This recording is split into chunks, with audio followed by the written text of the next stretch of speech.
When it comes to software, we often see two sides of the coin: the creators who pour time and effort into crafting a product, and the hackers who dedicate just as much time to finding ways around its security. Have you ever wondered how hackers manage to crack software? Today, we'll dive into the techniques they use, step by step, and uncover the methods behind these cracks. By the end, you'll understand how this works and why it's crucial for developers to stay one step ahead to safeguard their creations. Let's start with the activation process because this is where it all begins. For most premium software, the activation process acts as a gatekeeper, ensuring only legitimate users can unlock the full features. The type of activation used determines how secure or vulnerable the software is. There are three primary methods: online activation, offline activation, and pre-activated files. Online activation relies on server-side code. This means the software communicates with a remote server to validate the key or license. I don't really know about online activation, but that shit sound like it sound like the unsafest way. Just because there's always gonna be a nigga with a backend. You feel me? Like someone always gonna have access to the other side of whatever software you're working on. Even if it's the developer himself. Like one thing you developers have to understand, and I guess hackers too, there's two sides to making money when you make a program. You make money on the front end side and you make money on the back end side. Sometimes you make money on both, like Jeff Bezos, Elon, the tech conglomerates who somehow end up being the richest person in the world. No, they just know a pay model that allows them to tax on front end and still take on the back end too. License. Offline activation, on the other hand, uses embedded code within the software itself to handle validation. Pre-activated files are simply a version of the software where the activation process has already been bypassed or removed. Hackers target these processes to find loopholes. For example, if the software's offline verification mechanism is weak or poorly implemented, it becomes an easy target for reverse engineering. I really wish I can show you how to do everything in detail here on YouTube, but stuff like bypassing online activations or reverse engineering software is exactly the kind of content that gets taken down. But inside my academy, you'll get the unfiltered step-by-step guides on all of that and more. I low key want to learn how to reverse engineer sites because with DeepSeek, I think it's interesting how OpenAI even makes the claim that it was copied based off of what they wrote. Like DeepSeek in itself is a great platform, but I feel like they took the newest model of AI, OpenAI, probably published it for free. You know what I mean? And that was probably not the benchmark that AI initially wanted to release it as. So now it's being pitched off as like some better alternative to ChatGPT. In all honesty, GPT is amazing. I still use it along with DeepSeek, but GPT more because ever since the influx and like notability, I guess, or like awareness in the public, it's been I've been unable to use DeepSeek, my nigga. Even at like in god awful times, 5 a.m., 3 a.m., 4 a.m. Like niggas is just using that bitch, bro. So I'm like, yo, honestly, I just gonna have to find another alternative. You know what I mean? So I think reverse engineering and some of the hacker tool stuff are gonna be essential stuff for programmers to learn just because it helps programmers adapt to what time we're living in now. And a lot of hacking stuff is social engineering and, a lot of reverse engineering, prompting and stuff like that, or at least planning on how you want to make your attack.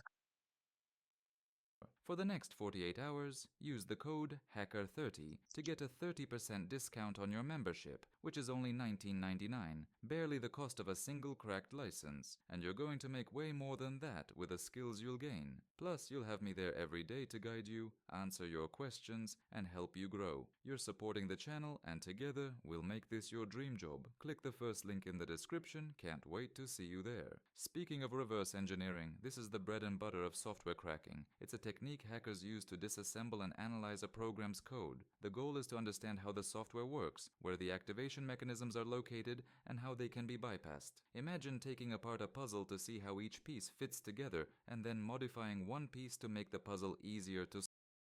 See, here's where I disagree with the definition. Imagine programming and actually taking a project that you're trying to remake and stripping it down from its layers as to what it does, how it gets its information, and just understanding the logic part about it. Fuck the UI, fuck the UX. Just all of the stuff that goes in the code to make it happen. That's reverse engineering for me. And I've never quote unquote reverse engineered for hacking, but I look at it as a programming step. Like if I want to remake a Netflix, I have to understand that Netflix is predominantly cloud. So cloud based utilization is something that I'm just going to have to get used to. Probably because scaling up or scaling as you go is easier with a model like that. But there's always a reason why. You see how I just broke it down and then all the way at the end, it'll be why cloud. Well, it's just easier to store your data on the cloud because you don't have to physically worry about hardware storage and all of that stuff. So having a serverless type of model works for a business like movies, which is like daily, or entertainment, which is like daily. You know what I mean? You don't want to have all of that stuff on a hardware. It'll be like tough to manage after a while, and there'll be some issues outside of the storage that you'll have. That part is social engineering, understanding all of the stuff, the whys, the hows, and the problem solving, just doing it backwards. Think of it like Pythagorean theorem. You can have, in a Pythagorean theorem problem, you can have 8 plus b equals 32, right? And you have to subtract the 8 and work backwards to see how did 32 even come about. And then after you get 30, the answer from 32, you then plug that answer into 8 to see if it's true. Reverse engineering is similar to that, but you have all three variables by the time you get to the end of that piece. You know what I mean? You're just reversing it, trying to see how the equation came about. Or Scrabble, if you guys are like wordplay. Think of it like Scrabble, figuring out a word that's like really, really difficult, but you know it's like the biggest word on the point scale when you're playing. Yeah. To solve. That's essentially what reverse engineering does to software. Hackers use specialized tools like debuggers and disassemblers to break down the program. Once they've identified the part of the code responsible for activation, they tweak it, recompile the software, and create a crack. For instance, they might disable checks that verify activation, tricking the program into thinking it's been properly activated. In cases where there are no post-activation checks, like a server confirming the key, this process becomes even simpler. For online activation, things get a little trickier but far from impossible. Since online verification involves server-side keys and external validation, it's harder to bypass. However, if there's even one Wow, I was wrong. I thought online keys was easier to bypass. So offline is harder, it's easier to bypass. weak spot in the code, such as poorly implemented communication between But outside of the hacking terms, for programmers, don't be scared. You want to know why offline is easier to bypass? It's because it's almost like you have to make the perfect product, and nothing is perfect when it comes to programming. There's always going to be something you got to edit. So whatever perfect product you ship out, 9 times out of 10 will need an update. And by the time the update comes out, there'll be tools to bypass the previous, like, I guess, installation or update version, release model, whatever you want to call it. And then with that updated tools, they're able to like probably hack an old model that was already considered a finished product. But that's just me reverse engineering how a hacker would even get into something like that. So solutions in that case are slim, right? But in reality, there is solutions. I'm not gonna say there isn't, but it's not widely adopted. For someone who, let's say, has an issue like that, mm, I did that programming thing while I lost my train of thought. the It'll come back. software and the server, hackers can exploit it. They might intercept and analyze the data sent to the server or find a way to manipulate the software into accepting invalid keys. Some software, particularly those with strong server-side validation and encrypted communication, can resist these attacks much Oh, to stop, sorry for that. To stop something like that from happening where your product the finished key is still like, I guess, not finished if there's an update that comes out, even though it's not widely adopted, like I was saying before. You can use blockchain technology on IPFS to host your hardware stuff on a node, and that way you can monitor updates that come out. And being that servers are all around the world, you can push that update to like all of your other file versions of those who have it on the blockchain, and it'll be like an instantaneous type of update on the operating system. Shit like that. You know what I mean? That's why the blockchain technology kind of isn't talked about more, because more people who do break into stuff are your favorite local heroes, which are the FANG companies and the companies itself, because no one really wants to break in and figure out the bad stuff on their own stuff. It's illegal. So you go pay someone on the dark net to break in and do it for you. It's not illegal in that sense. It's kind of like, oh my God, what the fuck happened?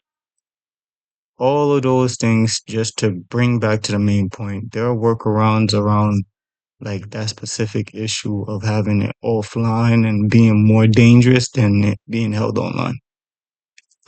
Better, but even then, nothing is ever completely foolproof. Key generation is another popular cracking method, and it's exactly what it sounds like. When you buy software and register with an email, a unique key is generated using an algorithm. Hackers aim to reverse engineer this algorithm to understand how the keys are created. Once they crack the code, they can produce their own valid keys without ever needing to purchase the software. For example, if a program generates a 16-digit key based on your email address, the hacker studies the pattern behind those digits. Once the algorithm is revealed, they can write their own key generator to mimic it. Another common approach is manipulating jump conditions. After activation, software typically checks whether a license is valid before unlocking premium features. This is done through conditional checks in the code. Hackers reverse engineer the software, locate these checks, and modify them. Instead of verifying the license, the code simply jumps to the part where features are unlocked. By altering these jump conditions, hackers can bypass the activation process entirely.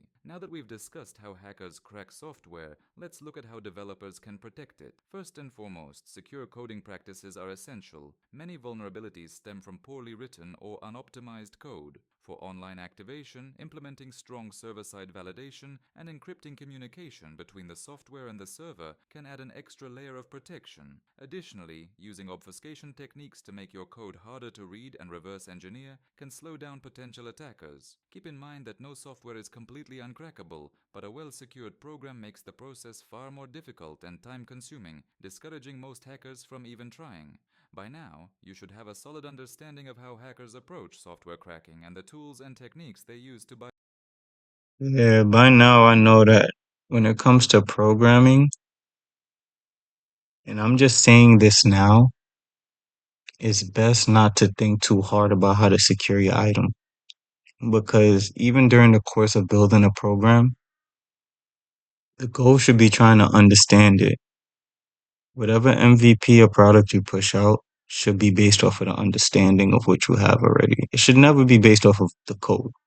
So the code literally doesn't mean anything but like a treasure map as to how the fuck you screw a company over for real, for real. Like, where is the secret treasure chest? It's like robbery. The code is just there to hide the main parts of the program that you just want, I guess, to protect in a weird way. Because in order to make money online, you have to there has to be something you're doing that's all protection of your information.